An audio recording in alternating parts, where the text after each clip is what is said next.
Can you hear me, Bob? Bob? No. Rich can. Sorry. I get there's so many names floating around right now. I apologize. No worries, man. Do you go by That'll get that Rich? out of the way. Richard? Richie is fine. Richie? Okay, cool. Cool. Where are you from exactly? I'm trying to remember. Indianapolis. Oh, you're in Canby. Yeah. Heck yeah, I live in Mooresville. Well, that's just right over there. Heck yeah. Yeah, I live behind the hospital there. Oh, that's right by my mother-in-law. Is she living there? The Yeah, subdivision? she lives that development that's got the pond that's back there behind the hospital. Yeah, Grandview. Yeah. Yeah, she lives right back in there. Yeah, that's where we live. Cool. We might be neighbors. Cool. Well, thanks for taking a little time. I think I mentioned this particular position was I think made an offer over the weekend. Mhm. But we're still, I mean, we're always looking for qualified candidates and Yeah. stuff could open up. Oh yeah, that's one thing I've learned. Like, always keep it out there because it's like never know what's gonna work out or not work out. Oh yeah, absolutely. Absolutely. Um, I got your resume here in front of me. Looks like you've been self-employed a lot yourself for Have been for a very 20 long years time. probably. Still am technically. Yeah. Yeah. What all kinds of projects and things have you been involved in? And Oh Lord. Um, well, I started out with a framing company doing rough in framing. right. Um, then I kind of got into remodeling because there wasn't all that much money in framing anymore. Um, Money got into remodeling, so I did everything from kitchens and baths to floors to additions to roofing to putting in skylights to put, just whatever the job entailed. And it was kind of like, I didn't do like advertisement as in, like, you know what I mean? It was all word of mouth. Everything for me Yeah. was word of mouth. So I'd do something for this person and one of their friends would be like, hey, I need this done. And well, how it works. Just that's how it ended up going. So, Yeah. but then I moved, and once you move, well, you kind of lose clientele because you're not living in the same area anymore, and kind of Yeah. got to start over. So, Yeah. way Is it that where you're works. at now? You just recently moved to? I moved. Well, a lot of my business in recent time was in Muncie when I was going to Ball State. Okay. Um, I knew a couple of guys that owned bars, believe it or Mm-hmm. not. And that was a big money maker because it was like, every week somebody would put their fist through a wall or their body through a wall or break a sink or break a toilet or something would happen, and they knew that I could get in there and get it fixed in a couple of hours. So Yeah. always call me. So Yeah. my Cool. Yeah. name got spread around there. So I worked pretty steady with that. It was usually I had something every week, and when Right. you're going to college, when you can make $300 or $400 in about 2 hours, you can't argue with it. Yeah. That's very true. Yeah. Yeah. It does seem like it does appear to me that a college town would have probably a lot of reason for some patchwork at bars. Can't understand that. Who'd have thunk it? So, well, cool. Yeah, well, I'll tell you a little bit about our company, and then you could share a little bit more about yourself. And uh, Sure. Banyan, we are a medium-sized commercial construction company. Okay. We are located in Brownsburg, Indiana, uh, Okay. west of Indy, and we currently are building exclusively right now, building for a high-end salon called Sola Salons, Okay. and it's a franchise. We work with a lot of the franchise owners.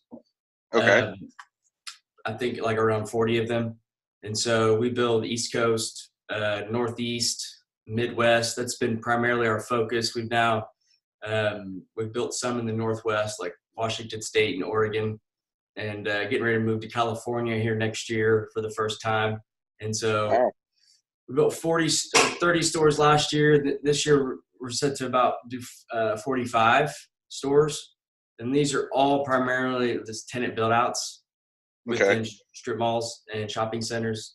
And so the particular position you'd applied for was like a traveling close punch out guy who basically would Right. go on the last 2 to 3 weeks of each job and do a punch list, making sure everything is nailed down tight, getting it ready, turnkey, taking care of all those items. It's a very hands-on Yeah. position. That's one of the things about your resume is you've got a lot of experience using getting in there and doing the work, yourself. Uh, Yeah. yeah. And so this would be one of those positions. And yeah, I'm trying to think if there's anything else related to that. I mean, that's kind of what it is at this point. Okay. Um, do you have any questions particularly about that? Or No, that's kind of what I figured. It was something along those lines, that it was yeah, like, you go through and your job is to, basically fine tune everything at the end, yeah, find the small mistakes and, that, excuse me, that sort of thing. Um, which, like I said, I worked for myself, so working alone is, you know what I mean, what I'm used to. right, yeah, Um, but, I had my own company for a while, so, if a position opens up to where it's, more of a superintendent type, or, well, like we used to call a working super, where it's like, yeah, your job is to keep all the trades and everybody organized, but you're still there, you still got your tools, and you can jump in when you need to, right, that sort of thing. yeah. Um, Yeah, so we do. I mean, we do have. Currently, we don't have a specific role open for that, but we're always looking for always looking. supers. Yeah, for supers. What is your experience as far as like what are some of the bigger projects that you've done yourself? Have you done some commercial stuff I've done um, commercial. on your own? As far as what have you done as far as like superintendent type, dealing with subcontractors and or Um, orchestrating all that? well, I worked as an assistant super in residential, not so much commercial, but Right. I mean, it's really kind of the same thing. You've got the same Yeah. trades you're dealing with, and Right. you know,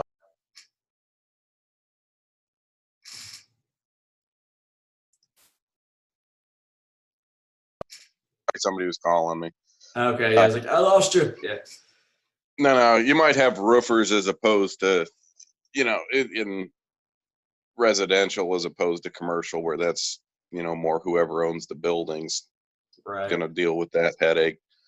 Yeah. Um, but I mean, yeah, it's kind of, I've I've had plenty of people underneath me. I've had to deal with other trades. I think probably the biggest thing I ever undertook on my own, as far as commercial,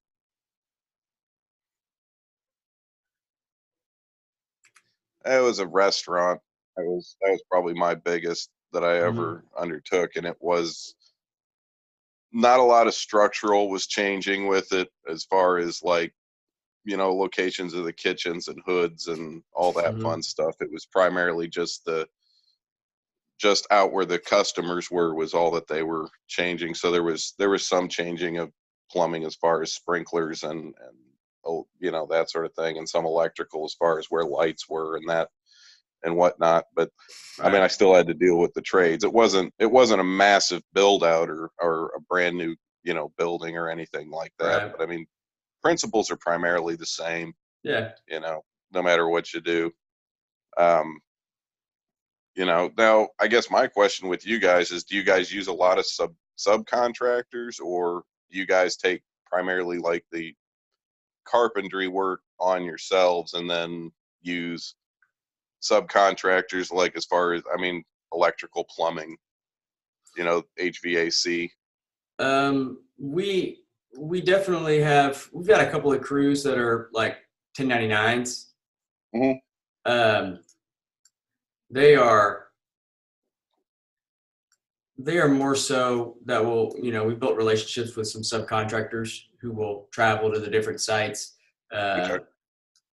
they're there is some aspects of, it could be a hands-on position for the superintendent. Hey, if something needs to be done, jump in and get it done. Oh yeah. But we generally do sub everything out. Superintendents are the ones who are kind of our employees who are overseeing the job sites. And it's about 90 days, 90-day process to build out one of the solos. So that was the other question as far as for traveling. Have you done traveling for long periods of time? Yeah. What would that look like? I have. I guess it would really. I mean, I don't know how you guys operate, because every company's different. I worked as a commercial diver down in the Dominican Republic, and I would go down for month and a half, and I'd be back for 2-3 weeks, and then I'd be gone for another month and a half, and then I'd be back for a couple of weeks. And it was kind of like, but that was when my kids were like babies, so it was like, and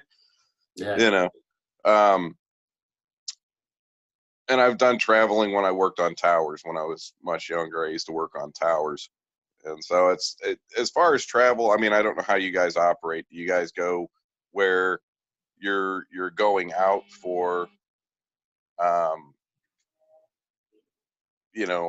a week and you come home on the weekends, or you're there for the whole build out, or you're there for 2 weeks, or how do you guys usually operate? Well, it depends on the location. It depends, some locations are closer, than where a person's located, but if they're further away, then coming home every weekend probably wouldn't be, feasible. Right, a feasible thing. But trying to plan a couple, 2 or 3 trips back home during the build out itself, as far as the weekends for the 90 days. I mean, that's all doable. We do emphasize, quality of life, work-life balance. And so it's really tough because there's a lot of stress, a lot of pressure on the superintendents to get the jobs done. And so there's a lot of sacrifice that comes with that, as far as being away from home for extended amount of time. And so whereas the traveling punch, it's like 2 to 3 weeks on the spot to get done. And so there may be time to have off between there, or what I'm saying. It's right.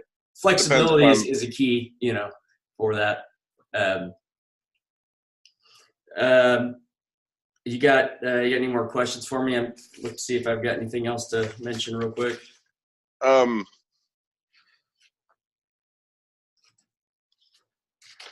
when you do like, say a super position, comes open and you guys, consider hiring me or do hire me.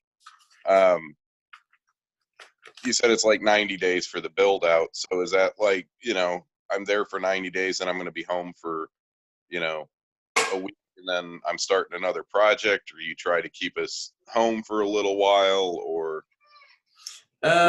It's hard for me to say. The owner and the guys that are the project managers are the ones that really, you know what I'm saying? I mean, the idea is there is like quality of life money that would, even if, used to come back home for a visit, a couple of times during that process. And then, I mean, the goal is to usually give some time off after a job and not send you directly to somewhere else, Right. That's the ideal, not, I mean, that's important, unless it was some sort of dire emergency, maybe head somewhere else. But I know that some of the guys, there's certain times during the build process and phases of scheduling that it just makes sense. Hey, I'm going to take some time off right here, right now, while this is going on.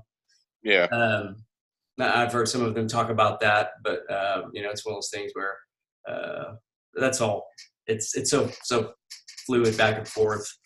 Right. It's hard for me to say specifically on that. Okay. I mean, I would say probably the best route would be, given your experience, would probably be to maybe, if the position opens up, to get your feet wet, maybe with the traveling closeout punch. Okay. See how that goes and kind of get a feel for it, and then see where that evolves to, because there's always option to move up in a position from there. Yeah. And so that way you got to get used to being away a little bit and seeing kind of how that goes, and maybe something where, like, if it works out, I'd rather just stick doing this, or if there's then there's the other option, of like, well, maybe I should try this. It's Yeah. kind of try the superposition, and so that would probably be I mean, that's just from just chatting and looking, going over things. I mean, I definitely think you got the experience and the potential for the superintendent position, Mhm. for sure. But I think probably the best option would be with the traveling aspect, Right. might be a Right. good fit. Do you say your kids are in high school or? No, my oldest just turned 11. Okay, yeah. So yeah, you got So it's, how many kids you got? well, I have 3 of my own and then a stepson. Okay, cool. So, Yeah. and we've got them 50. We both have 50-50 custody of our kids. So Okay. they're with me every Tuesday, Thursday, and they're with their mom every Monday, Wednesday, Right. which I'm sure if I got into a position where I'm traveling would change because it probably, Just that. Yeah, just that's where. Yeah. you Yeah. know, but Yeah. my, We've got three little boys. Our oldest is 6. And our oh, youngest is good luck with that. he's 7 months. 7 months going on. Yeah. So yeah, it's busy.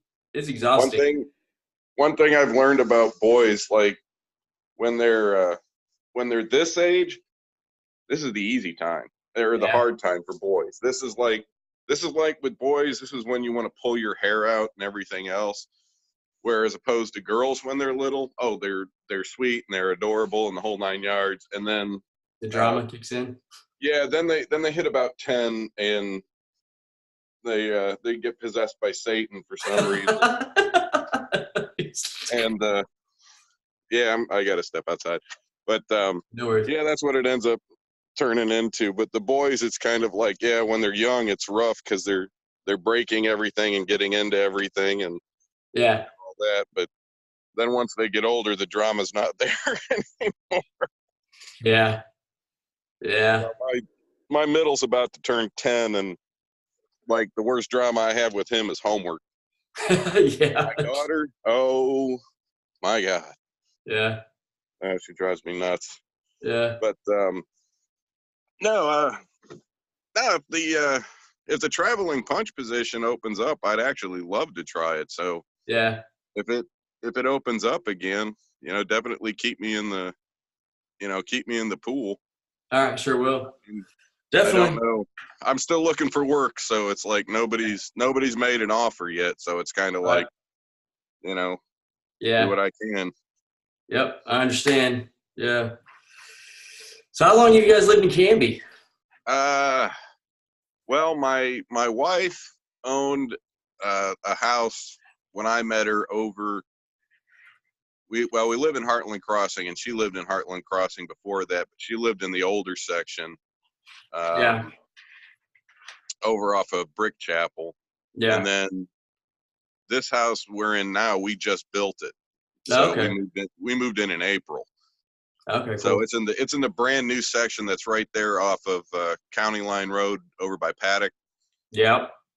So that's the Now, that's the is it the ones over by the golf course? Like those newer ones that are like right? right next to the golf course. Yeah. Yeah, it's like, here, you want to see the golf course? Yeah. There's the Yep. golf course. Yeah. Yeah. Those are some neat homes through there. I feel like they've got a little extra character to them. Yeah. I liked it. I mean, Yeah. like we actually came over here. We had actually no intention of buying. We were just kind of looking, and Isn't we that the way stopped it usually over here. happens?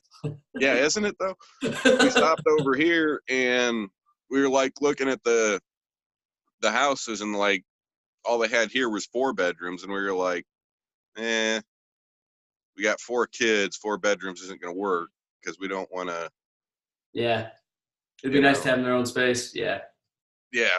And they were like, oh, well, we got a 5-bedroom that we build here that's down in Greenwood. They've got a model. So we drove down there, and like the corner lot that we've got was the last one that was available at that time. Yeah.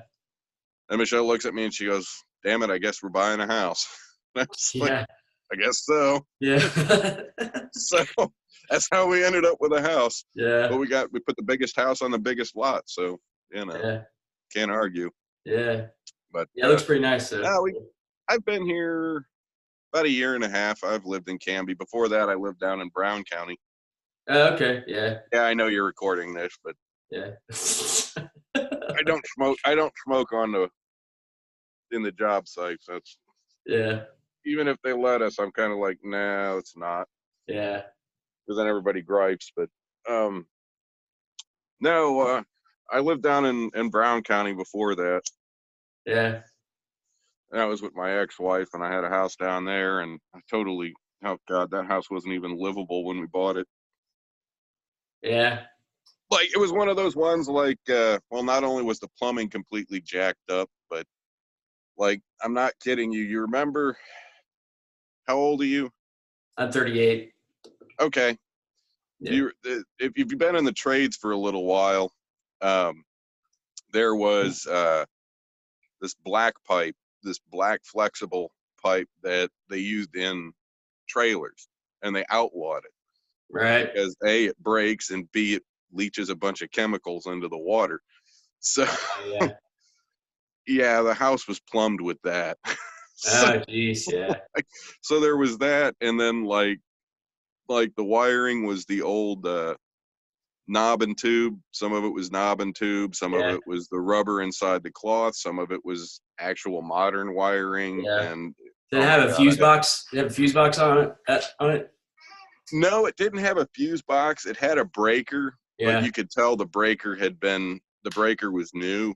And they Okay. had replaced it, but they never replaced any of the wiring. So Yeah. like there were certain lights you'd turn on and you could smell the rubber kind of heating up. It's Yeah. like, Make yeah, sure this smoke ain't so detectors good. work good.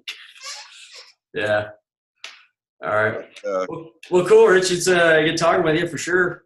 yeah, Nice to meet you. yeah, I'll keep you in mind. Something opens for up sure, for you. So for sure. awesome. All right. Well, you have a good All one, right. sir. You too. Thank you. Thanks. Bye.